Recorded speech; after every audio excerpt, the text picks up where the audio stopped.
One of these three men performed one of the most dangerous acts of patriotism on the Allied side in World War II. What is your name, please?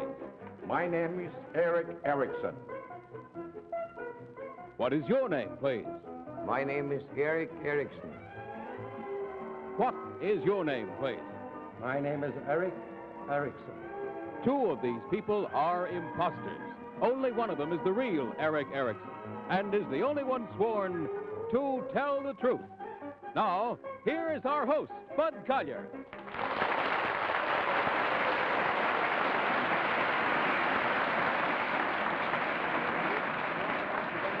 Tell the Truth, brought to you this week by Marlboro. Filter, flavor, flip-top box. Now may I introduce our panel. What is your name, please? My name is Polly Bergen. My name is Jackie Cooper. My name is Kitty Carlisle. And my name is Gardner.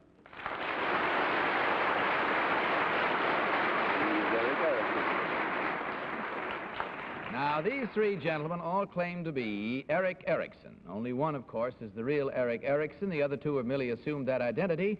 They're the ones who do not have to stick to the truth. Panel, will you follow along with your copies of the affidavit which I am about to read? I, Erickson, a Swedish oil man, was born in Brooklyn and graduated from Cornell University. In Stockholm in 1939, I was asked by United States Ambassador Steinhardt to work for Allied intelligence as a spy against Hitler.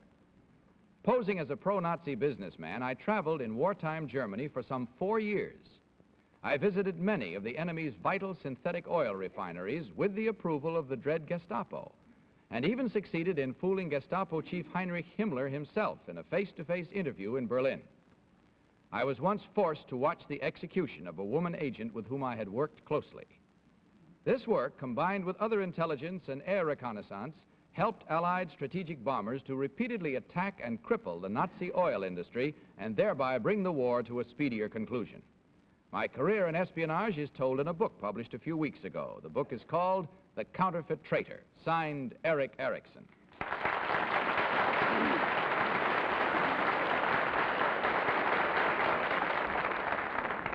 All right, panel, these three gentlemen all claim to be Erickson, as you heard, wartime espionage agent. Only the real one is required to answer your questions truthfully, and you will each question, as you always have, until you hear this bell. At the end of the questioning period, you must cast your vote for the one who, in your opinion, is the real Erickson. And we'll begin tonight's first round with Polly Bergen. Polly? Thank you, Bud. Number one, what is the nickname of Cornell University? Big Red. Number two, there's a lake nearby, Cornell. What is the name of it? Lake Cayuga. Number three, the Germans had the very famous SS troops. What did the SS stand for? Schutzstaffel. Number two, did your family know that you were working actually for the Allies? Only one, my wife. Your wife. Number one, how did you get your information back to the Allies? In person. I always left Germany by plane and contacted the British and American intelligence in Stockholm. You weren't afraid of being followed or checked at all? Well, there was always a chance. Jackie? Number two, what year were you in Brooklyn last? 1925. 1925. That's right. Uh-huh. And what year did you graduate from Cornell? That's when it was, 1925. Oh, that was in 1925. That's right. Uh-huh. Now, you had a face-to-face interview with Himmler, is that right? That's right. Is that true that he was really bald? No, he wasn't, but he didn't have too much hair. He didn't have too much hair. Uh-huh. Now, how did you do this intelligence work as far as air reconnaissance was concerned? You were a pilot, is that right? No. Oh, you weren't a pilot? Oh, no. Oh, then how did air reconnaissance come into this intelligence work? Well, when I went through Germany and inspected the different oil fields and refineries, then when my information came back to Stockholm, and through there relayed to American intelligence, and there again to British, That way they knew exactly where they were and they were bombed accordingly. I see. Kitty Carlisle, please. Number 3, it says in your affidavit that your career in espionage is told in a book published a few weeks ago. The book is called The Counterfeit Traitor. It says it is told. Did you write this book? No, I did not. Who wrote the book? Alexander Klein. Alexander Klein? Yes. Number 1, what is the name of a very big German industrial cartel? The IG Farbengesellschaft. Number 3, where were these oil refineries? Well, the largest ones were at Bremen, Hanover, Halle, Mercer, Halle, Bohlen, Sitzendorf. Number 1, where did you see Heinrich Himmler? Right in his private office. Where was this? In Friedrichstrasse number 8. Friedrichstrasse number 8. Hi, Gardner, please. Well, I'm glad to meet one of these 3 men tonight, Bud, because I read an advanced galley of this book, and I think it was the most exciting spy story I've ever read in my life. So I'd like to find out which one it is myself. Number 1, what was the name of a prince who worked with you? Oh, that was Prince Karl Bernadotte, a personal friend of mine. Uh-huh. Number 2, when you first flew to Berlin, at what hotel did you stop? Hotel Eden. In Berlin? Yeah. Beg pardon? Hotel Eden. Eden. What hotel was it, number 3? Hotel Eden. Uh-huh. I would like to ask this question. I think number 2 said that your wife knew that you were spying for the Americans. Is this true of you too, number 3? My wife knew that I was. That's it. Time is up. It's time to vote, panel. So without consultation, which is the usual procedure, just mark your ballots and select number 1, number 2, or number 3. Remember, the team of challengers gets $250 for every incorrect vote. So, Polly, have you marked your ballot? For whom did you vote? I voted for number 3, and I haven't the vaguest idea of why. Well, there's an opening gambit if I ever heard one. Jackie, what about your selection? I like number 2 because I believe his accent the best. He was born in Brooklyn. Well, that's what he likes. That's what confused me. They all had accents, and they were born in Brooklyn. I don't understand that. Sound like the Dodgers. All right, Kitty. I like number 1. I liked his information about where Mr. Himmler worked, although I'm not sure it's true. Well, I like number 1. And hi, Gardner, what about your choice? Well, I voted for number 3, strictly on a hunch. It was pretty rough because if all 3 of these men weren't good liars, one of them would now be dead. True enough. And with that in mind, let's see how well we have all done at home or wherever you were guessing along with us, as we trust you were, as we discover which one of these 3 gentlemen was the former wartime espionage agent. So, will the real Eric Ericson please stand up?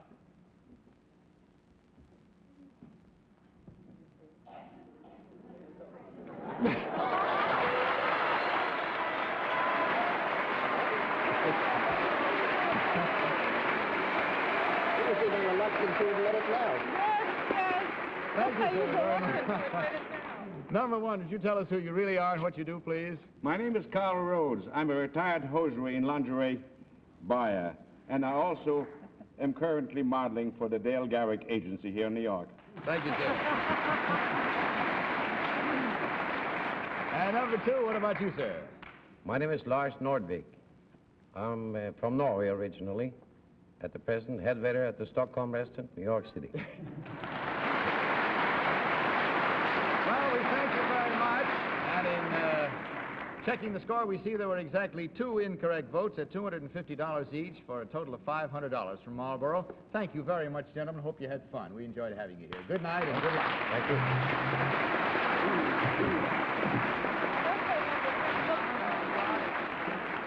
Now, John, how close can you come in on my lapel? That's good. I just want to show everyone my Marlboro filter flower. Isn't that pretty? But you know, it's more than just pretty. This material does a simply wonderful job of filtering on your Marlboro. This is pure, white, unfinished cellulose acetate. And this is how much of it goes into just 1 Marlboro filter. Marlboro never has been stingy with it, and right now you're getting even more of this effective filtering material. There's been a marked improvement in the Marlboro filter. As a matter of fact, Marlboro has been able to improve its filter without disturbing the famous Marlboro flavor one bit. Now, incidentally, you can read all about Marlboro's position in the current published information from impartial outside sources, but why read about them? Smoke them. Marlboro. You get a lot to like. Filter, flavor, flip-top box. Now may we have our next team of challengers, please.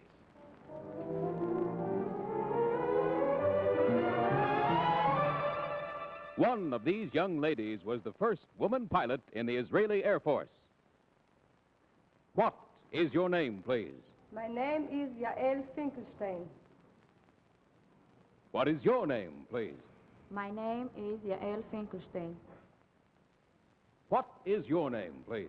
My name is Yael Finkelstein.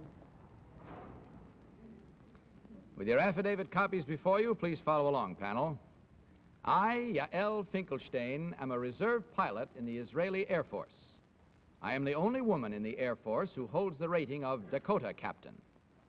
In 1956, I was the co-pilot of the first plane to drop Israeli paratroops into the Sinai Peninsula.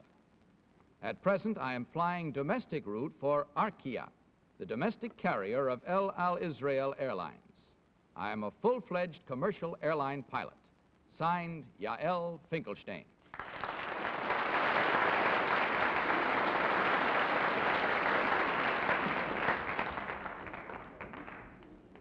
As you recall, panel, these three ladies all claim to be Yael Finkelstein, Israeli pilot. Only the real one must answer truthfully, and let's begin this round with Jackie Cooper. Jackie? Yes. I must say I am also a very great admirer of one of these three ladies here. Anybody who flies an airplane. I would like to ask, number one, what type of plane did you first solo in? In a Piper. In a Piper Cub, uh-huh. Number two, what type of airplane did you solo in? On a Stearman. In a Stearman. And what was the horsepower of that airplane? Do you remember? I can't recall. It was too long ago. Mm-hmm. Number three, could you tell me what potato kugel is? Potato Krueger, no. No. Do you cook? Do you cook, number Yes, three? I do. You do cook. Number one, did you go from the soloing in the Piper Cub right to multiple engine airplanes? No. Kitty? Number one, did you pilot the plane you came over in? No. They didn't let you? I came on the Britannia from El Al. You came on a Britannia? Yes. What kind of a plane is that? The jet. Uh-huh. What's the difference between a jet and an ordinary plane, number two? The engine is different. Uh-huh. Number three, is military service compulsory for women in Israel? What is it compulsory? Is military service compulsory? Compulsory means Yes. they For have women? They have to do it. Yes, they do. How long is the training? High guard. 2 years.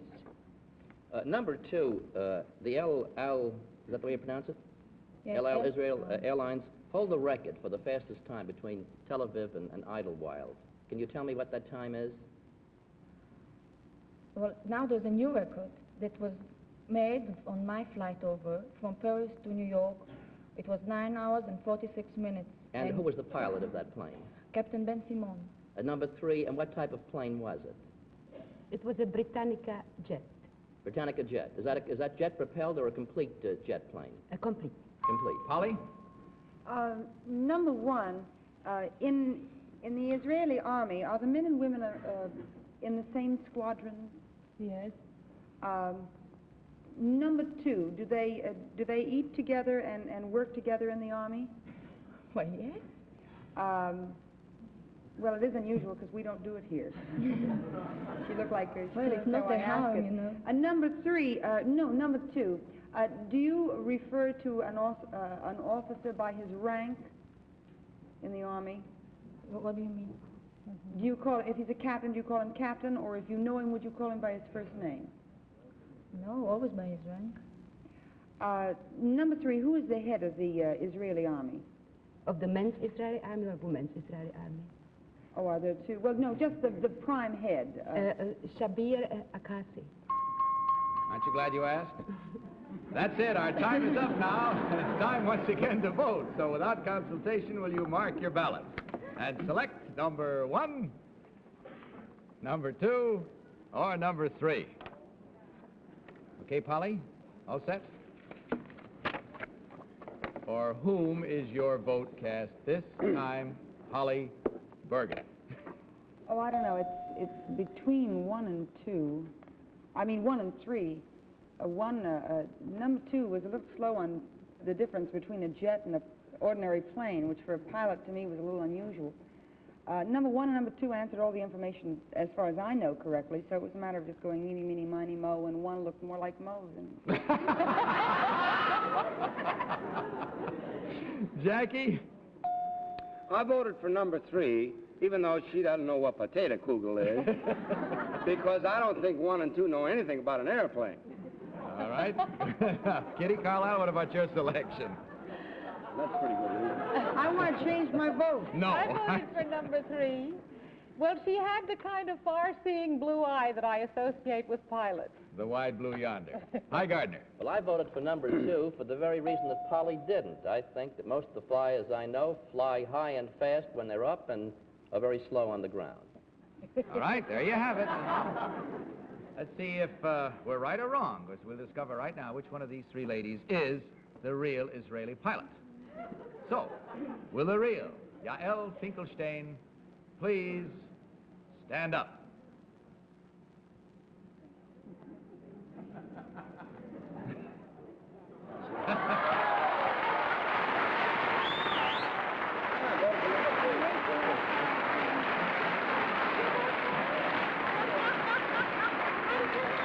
Well, you came pretty close to fooling the entire panel, all but one. Number 1, would you tell us who you really are and what you do, please? My name is Yael Migdal. I'm a nurse. I work in a doctor's office in Park Avenue, New York. And now, number 3, what about you? My name is Paula Valenska. I was born in Czechoslovakia. I have never been in Israel. And I have a freelancing radio announcer for Voice of America. Well, we thank you very much. And we see by the scoreboard in front of each of you that there was only 1 correct. That means 3 incorrect votes at $250 each for a total of $750 from Marlboro. Thank you very much. Good night and good luck to you.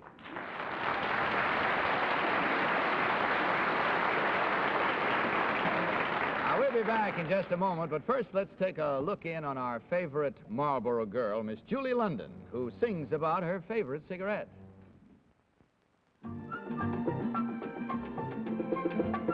Julie London sings the Marlboro song. Where there's a man, there's a Marlboro. You like the flavor of a Marlboro. Good filter, good flavor, good mild smoke.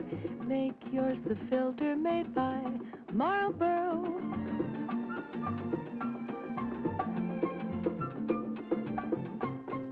You get a lot to like with a Marlboro filter, flavor, flip-top box.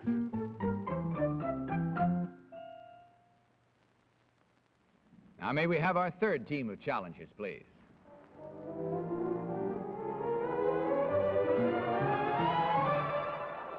One of these men is a former Olympic swimming star. What is your name, please? My name is Stubby Krueger. What is your name, please? My name is Stubby Krueger. What is your name, please? My name is Stubby Krueger. All right, panel. Attention, please, to the affidavits. I, Stubby Krueger, started swimming at an early age and have been at it ever since. At one time, I held the world's records in both the backstroke and the medley and was also the national pentathlon swimming champion. After turning professional, I teamed with Johnny Weissmuller, and together we toured Europe, Canada, and the United States, performing at swimming meets and water shows. My biggest enjoyment has always come from the specialty which I originated, comedy, swimming, and diving. Signed, Stubby Krueger.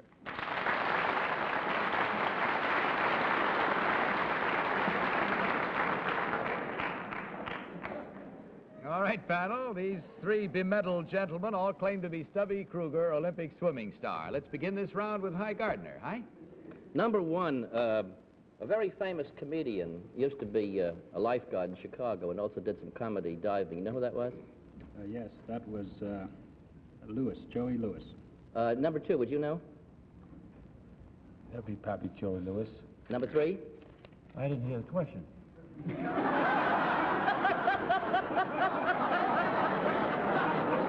Know something funny?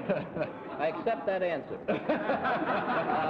Number two, Johnny Weissmuller. You spent a lot of time with him. He recently went into a new business. Can you tell me what that business is? Yes, it's a Tarzan in the movies, 1931. A new business that he went into. Just recently, you mean? Recently? Number three, would you know? What new business Johnny Weissmuller went into? Swimming pools? Number one, what about you? Would you know? Yes, he's running a boys' camp down in New Jersey. Uh-huh. Number three. Holly Bergen, please.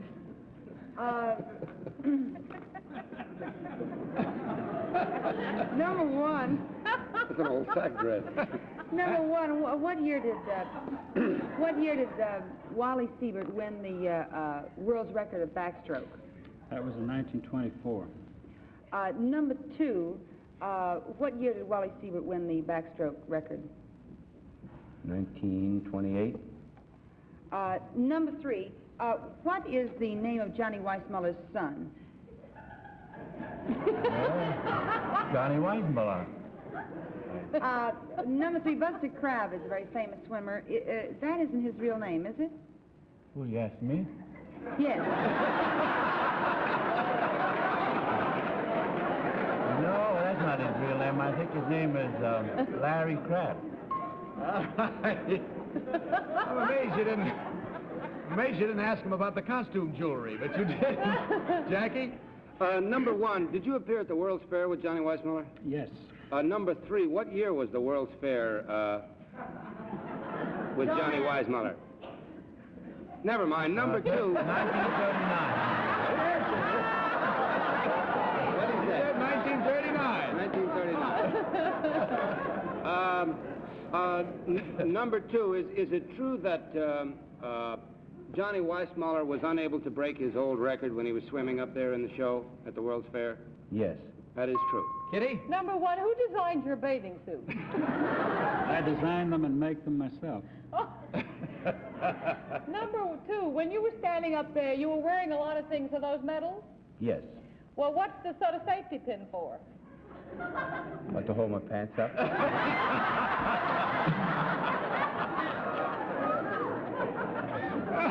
Number three, do you use props in your diving? What?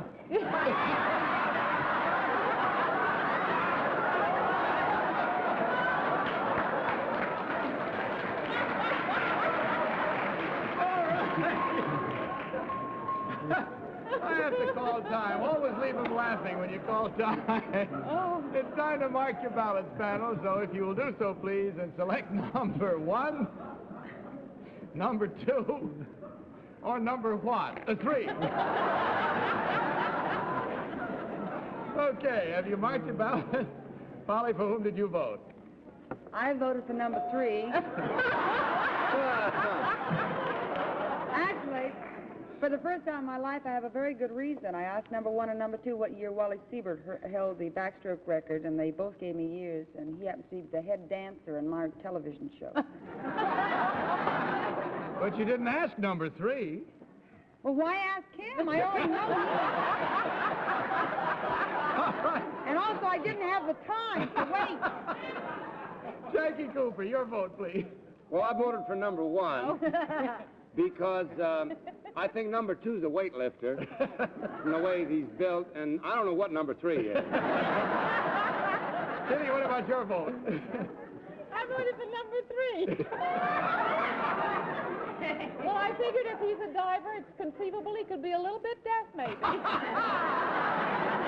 right, Hi Gardner, your vote? Well, I voted for number three also.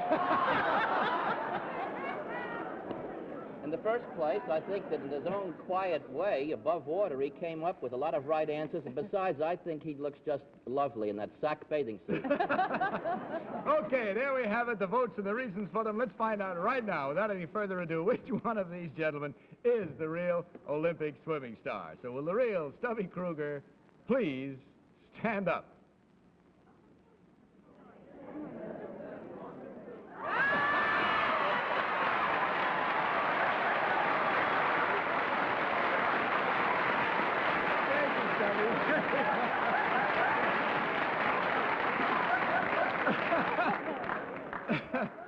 Number one, would you tell us who you really are and what you do, please? My name is Waldo Lynch. I'm an assistant vice president with Pan American Airways.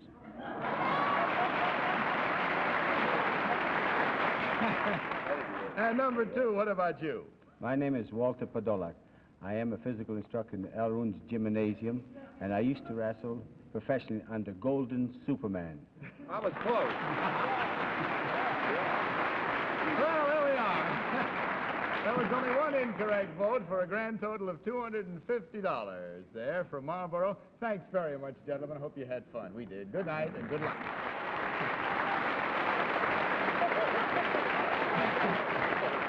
And now here's the problem many people face. It may be your problem, too. So watch this message from our co-sponsor, Geritol.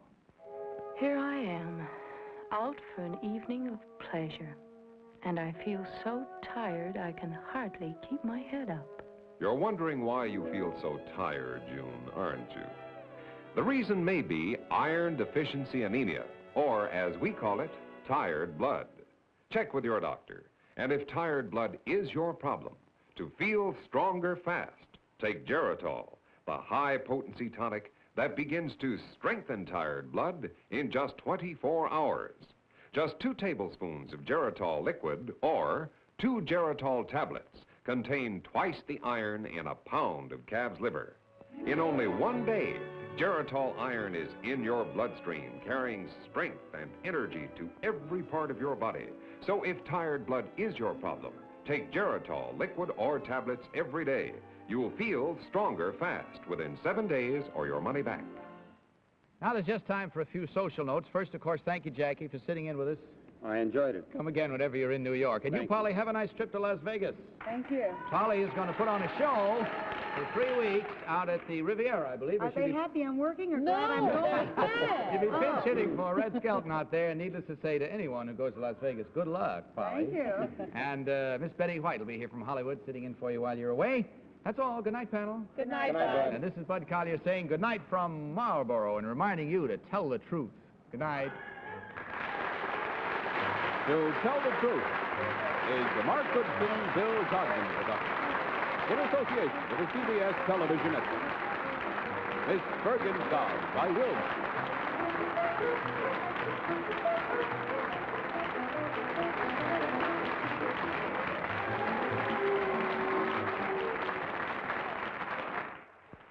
You get a lot to like with a Marlboro filter, flavor, flip-top box. Filter, flavor, flip-top box. You get a lot to like with a Marlboro filter, flavor, flip-top box. To Tell the Truth has been brought to you by Marlboro Cigarettes. Now you get more to like than ever with Marlboro. An improved filter, same famous flavor, familiar flip-top box. And all you sports fans, remember to tune in Marlboro's Game of the Week this Saturday and Sunday on most of these CBS stations. This is Vern Bennett wishing you good night and good smoking from Marlboro.